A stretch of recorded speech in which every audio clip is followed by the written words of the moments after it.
একটা রাষ্ট্র যখন রাতের অন্ধকারে সেনাবাহিনী নামাতে বাধ্য হয়, তখন প্রশ্ন একটাই ওঠে, পরিস্থিতি কতটা ভয়াবহ ছিল।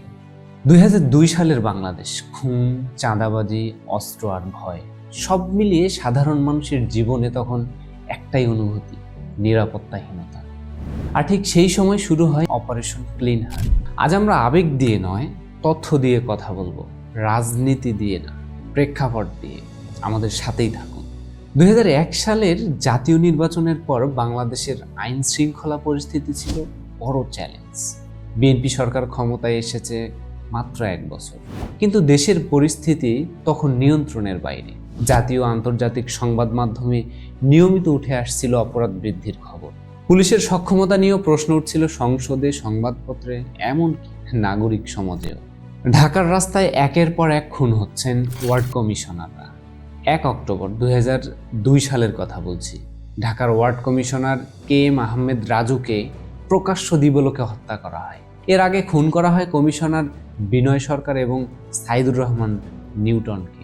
পরিস্থিতি এতটাই ভয়াবহ ছিল যে 2001 সালের ডিসেম্বরে মাত্র 10 দিনের ব্যবধানে ঢাকার রাস্তায় জনগণ পিটিয়ে মারে 14 জন ছিনতাইকারীকে। অর্থাৎ পুলিশের ওপর মানুষের আর কোনো আস্থাই ছিল না। বিচার মানুষ নিজের হাতে তুলে নিচ্ছিল। একজন প্রধানমন্ত্রীর জন্য সেই সময় সবচেয়ে কঠিন কাজ কি হতে পারে জানেন? নিজের ব্যর্থতা স্বীকার করা।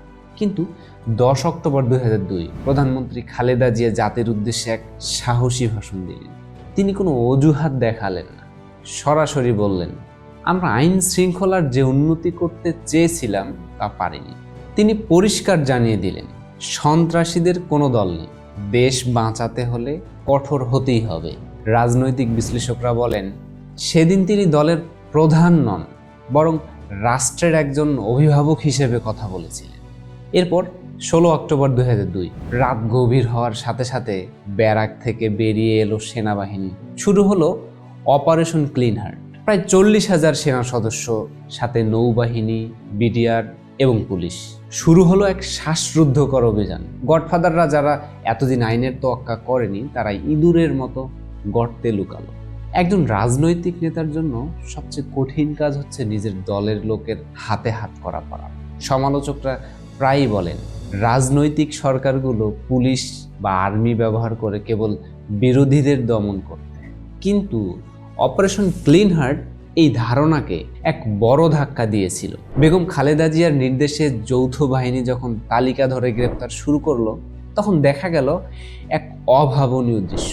গ্রেপ্তারকৃতদের তালিকায় কেবল বিরোধী দলের নেতাই নন, উঠে এলো খোদ ক্ষমতাসীন দল বিএনপি এবং তার অঙ্গ সংগঠনের প্রভাবশালী নেতাদের নাম। মাত্র কয়েক সপ্তাহের মধ্যেই উদ্ধার হয় হাজার হাজার অবৈধ অস্ত্র, গ্রেপ্তার হয় শীর্ষ সন্ত্রাসীরা। অনেক এলাকায় মানুষ প্রথমবারের মতো রাতে শান্তিতে ঘুমাতে পারে, এমন রিপোর্ট ছাপে তৎকালীন জাতীয় দৈনিকগুলো। কিন্তু এখানেই শেষ নয়। যে কোনো কঠোর রাষ্ট্রীয় অভিযানের মতো অপারেশন ক্লিন হার্টও প্রশ্নের ঊর্ধ্বে ছিল না। হেফাজতে মৃত্যুর অভিযোগ ওঠে, মানবাধিকার সংগঠনগুলো উদ্বেগ প্রকাশ করতে থাকে এবং আন্তর্জাতিক মহলেও আলোচনা শুরু হয় এই বিষয় নিয়ে। এই বিষয়গুলো ইতিহাসের অংশ, অস্বীকার করার সুযোগ নেই, কারণ সত্য একপাক্ষিক নয়। আর অপারেশন শেষে সরকার জানুয়ারি 2023-এ দায়মুক্তি অধ্যাদেশ নামে একটি আইন জারি করে, যার মাধ্যমে এই অভিযানের কোনো কাজের জন্য আদালতের কাছে বিচার চাওয়া যাবে না। এটা ছিল এই অপারেশনের সবচেয়ে কালো অধ্যায়। ইতিহাস অপারেশন ক্লিন হার্টকে কিভাবে বিচার করবে, এখানেই একজন রাষ্ট্রনায়কের ভূমিকা গুরুত্বপূর্ণ হয়ে ওঠে। তিনি কিভাবে সিদ্ধান্ত নেন, কিভাবে দায় নেন এবং কিভাবে রাষ্ট্রকে সামনে এগিয়ে নিতে চান।